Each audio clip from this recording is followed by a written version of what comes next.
Uncle जी मौजूद है। Uncle जी आपका नाम क्या है? हमारा नाम सुजय कुमार सिंह है। अच्छा, महंगाई की वजह से आपको क्या क्या परेशानियों को झेलना पड़ता है? बहुत परेशानी है। कभी अब जैसे आलू प्याज का दाम कभी हो जाता है 100 रुपये के जी तक, 80 रुपये के जी तक। प्याज आलू जो इस बार हुआ 50 रुपये के जी तक हुआ। तो ये सब जो है सो मान लीजिए घट कर कभी 20 से नीचे तो नहीं जा रहा है, तो 20-30 रुपये किलो तो समझिए कि प्याज आलू मिल रहा है। तो हरा सब्जी का तो बात उसमें तो महंगाई में आग लगा हुआ है। नहीं क्या कहा जा सकता है, अब तो महंगाई तो है ही। पेट्रोल वेट्रोल सबका महंगाई है। गाड़ी इतना आप लोग जीविकोपार्जन के लिए खरीद रहा है ऑटो, नहीं लेकिन वो पेट्रोल और डीजल की महंगाई की वजह से उन लोगों को भी बहुत फ़ायदा नहीं होता है। मेहनताना भी नहीं निकल पा रहा है गरीब लोगों का। नहीं तो ये सब सरकार को सुधारना चाहिए, कुछ ध्यान देना चाहिए ग्राउंड लेवल पर भी, कि यहाँ भी जो लोग हैं उनको जो है सो मैंने इस तरह यहाँ इंडस्ट्री की ज़रूरत है। इंडस्ट्री आएगा और इंडस्ट्री आने से बेरोजगारी बहुत ज़्यादा दूर हो जाएगा। तब लोगों को पैसा रहेगा तो लोगों को महंगा नहीं लगेगा। लेकिन यहाँ पैसा ही नहीं है लोगों के पास, तो यहाँ या तो सरकार फिनेंशियल सहायता करे, हेल्प करे, और नहीं तो जो है सो यहाँ कोई रोजगार दे कि लोग काम करेंगे, पैसे रहेंगे तब ना तो कोई जीवन यापन करेगा। ऐसे सामान्य रूप से सामान्य व्यक्ति के लिए जीवन यापन करना, किसानों के लिए जीवन यापन करना बहुत कठिन हो गया है। बहुत कड़ी मेहनत पर जो है सो अनाज सब है, उसका कीमत जो है सो जितना किसानों को मिलना चाहिए उतना नहीं मिल पाता है। नहीं जैसे अब गेहूं का लीजिए 2400-2300 रुपये क्विंटल बिक रहा है। नहीं और आटा लीजिए, आप आटा खरीदने जाइए दुकान में तो कोई भी पैकेट का आटा लीजिए तो वह आपको लगभग 30-35 रुपये किलो का पड़ेगा, 35 रुपये किलो का पड़ेगा। तो उससे भी ऊपर 60-60 रुपये किलो तक का है। तो सवाल है कि कैसे, तो सरकार को देखना है कि कैसे इस चीज़ को व्यवस्थित किया जाए कि सब चीज़ है सो सुचारू हो जाए।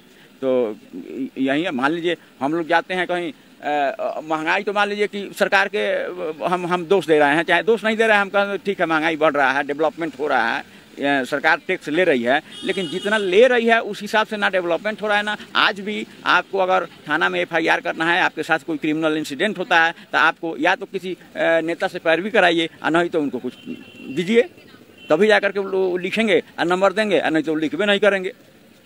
तो ये स्थिति है यहाँ पर। नहीं तो अब मैंने हम तो मुख्यमंत्री महोदय से चाहे DGP महोदय से का ध्यान इस तरफ आकर्षित करना चाहते हैं कि इस सब समस्याओं को दूर किया जाए। नहीं लोगों को जो है सो जीने दिया जाए अच्छा तरीका से, कम से कम लोग अपना ज़िंदगी जो है सो आदमी की ज़िंदगी लोग जी सकें। यही हमारा कहना है इसमें। महंगाई की वजह से आपको कौन सा ऐसा चीज़ है जो छोड़नी पड़ रही है लोगों को?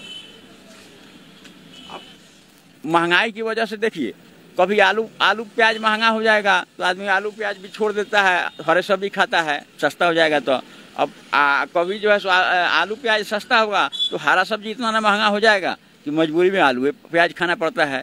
तो इस तरह से फ्लक्चुएशन बहुत है मार्केट में। और जो लोग उपजा कर रहे हैं, जो लोग खेती कर रहे हैं, उनको उसका मेहनताना नहीं निकल पा रहा है। वह बाजार तक ट्रांसपोर्टेशन चार्ज लेकर के बाजार में आने तक इतना ना महंगा सामान हो जा रहा है कि शहर में रहने वालों का जो है सो भाई बहुत बुरा हाल है। स्कूल वगैरह का भी वहीं प्राइवेट विद्यालय सब जगह खुल गया। इतना जो है सो व्यवस्था सरकार की है, इतना स्कूल सबका बिल्डिंग बना है, इतना खर्चा हुआ है, लेकिन ये फंड कहाँ जा रहा है आखिर गवर्नमेंट का कि स्थिति यहाँ तक आ रही है।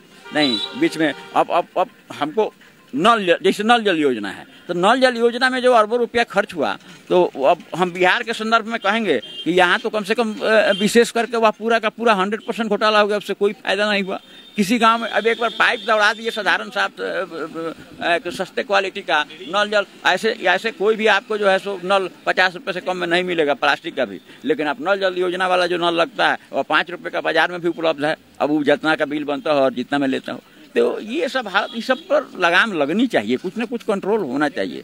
सरकार को थोड़ा पारदर्शी बनना पड़ेगा।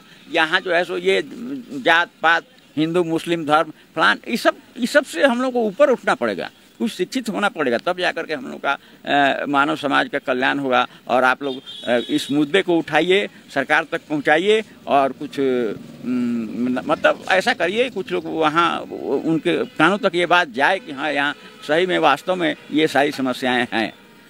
नहीं ये अंकल जी ग्राहक है, आए हुए थे सामान लेने, ठीक है, अब इनसे हम बातचीत करते हैं। मेरा नाम सोनू हुआ। हम लोग देखिए काफ़ी महंगाई को लेकर के तो बहुत परेशानी हम लोग झेल रहे हैं। हम लोग जैसे लोअर क्लास के लोग हैं, मिडिल क्लास के लोग हैं, हम लोगों का जॉब का भी बहुत दिक्कत हो रहा है। उसकी वजह से हम लोग ये धूप में पैदल घूम करके और सेल्स का काम करते हैं, हर किराना स्टोर वगैरह पर, जनरल स्टोर वगैरह पर हम लोग घूम घूम करके पूरे मार्केट में पैदल घूम घूम करके हम लोग सेल करते हैं। अब उसके वजह से हम लोगों को दिक्कत इतना होती है कि राशन इतना महंगा चल रहा है, सब्ज़ी इतना महंगा हो जा रहा है, तेल का दाम इतना महंगा हो गया, रिफाइन का दाम इतना महंगा हो गया। और हम लोग मिडिल क्लास के लोग हैं जो अपने चाह करके भी अपने बच्चों को महंगा से अच्छे प्राइवेट स्कूल में पढ़ा नहीं पाते हैं। सबसे बड़ा यही सब चीज़ है। और महंगाई को लेकर के सरकार को थोड़ा सा ध्यान देना चाहिए कि जो लोअर क्लास के लोग हैं, जो मिडिल क्लास के लोग हैं, वो कैसे अपने जीवन को व्यापन कर रहे हैं। महंगाई को लेकर के चावल इतना महंगा हो रहा है, तेल दाल इतना महंगा है, दूध का दाम इतना बढ़ रहा है कि लोग चाह करके भी नहीं खा पाते हैं। जिनके घर में 2 बच्चे हैं तो वो आधा केजी दूध लेने के लिए भी सोचते हैं कि पर डे हर 2 महीने 3 महीने पे 2 रुपये 3 रुपये बढ़ते रहता है, इतना मतलब 60 रुपये लीटर दूध हो जाता है कि वो लेने के लिए भी सोचते हैं। चावल का रेट आज के डेट में, अच्छा चावल भी अगर आप खाइएगा तो 50 से 60 रुपये केजी मिलता है। और कोटा में सरकार बांटते हैं, वो चावल देखते हैं किस तरह का चावल होता है।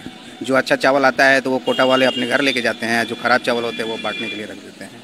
तो ऐसे ऐसे सरकार लोग हैं कि देते तो हैं, लेकिन कहाँ जाता है वो सब कुछ पता ही नहीं चलता है, आम आदमी के पास पहुँचता ही नहीं है। क्या आपको पता है कि सरकार महंगाई के ऊपर काम कर रही है? क्या काम कर रही है? वो क्या काम कर रही है नहीं कर रही है, वो सिर्फ न्यूज़ पर और टीवी चैनलों के ऐड पर होती है। आम आदमी के लिए कुछ नहीं होता है। वो सिर्फ ऐड इतना महंगा महंगा चलता है कि सारा खर्च उसी पर होता है महंगाई का। और मार्केट में देख लीजिए कि कैसे चल रहा है। अब चावल 1 केजी, एक दिन का अगर एक टाइम का खाना आप अगर मार्केट में आज घूम रही हैं इंटरव्यू लेने के लिए, सबसे पूछने के लिए महंगाई पे, अगर आप मार्केट में एक टाइम का एक अकेला खाना, सादा से भी भोजन, जितना छोटा से भी छोटा होटल में चले जाइए तो आप कम से कम 150 से 200 रुपये लगेगा एक आदमी को खाना खाने में। तो क्या महंगाई कम है बताइए। थैंक यू अंकल जी जवाब देने के लिए। महंगाई की वजह से कौन सी ऐसा चीज़ है जिसको हम छोड़ दे रहे हैं? महंगाई की वजह से जैसे कि मिडिल क्लास के लोग भी, जिनको कभी मटन खाना हो तो मान लो आप 2 महीने या 1 महीने में खा पाते हैं, लेकिन लो क्लास के लोग तो खा ही नहीं पाते। एक वो चीज़ है जिसको हम लोग बढ़िया से भरपाई नहीं कर पाते हैं, अच्छे से स्कूल में अपने बच्चों का दाखिला नहीं दे पाते हैं। महंगाई अपने स्तर पर हर कुछ पर बढ़ा हुआ है, जैसे कि कहीं आने जाने का भाड़ा किराया, उस सब में महंगाई बढ़ा हुआ है। महंगाई की वजह से आपको क्या क्या परेशानियों को झेलना पड़ता है? महंगाई की वजह से परेशानी मिडिल क्लास के लोगों को बहुत कम है। जो मजदूर किस्म के लोग हैं उन्हें हर जगह महंगाई का सामना करना पड़ता है। हर जगह उन्हें किसी किसी चीज़ से पीछे हटना पड़ता है, लेने से इनकार होना पड़ता है। बस वो अपने जीविका के लिए चावल दाल आटा वगैरह ही ले पाते हैं, बस उससे ज़्यादा वो कुछ नहीं कर पाते।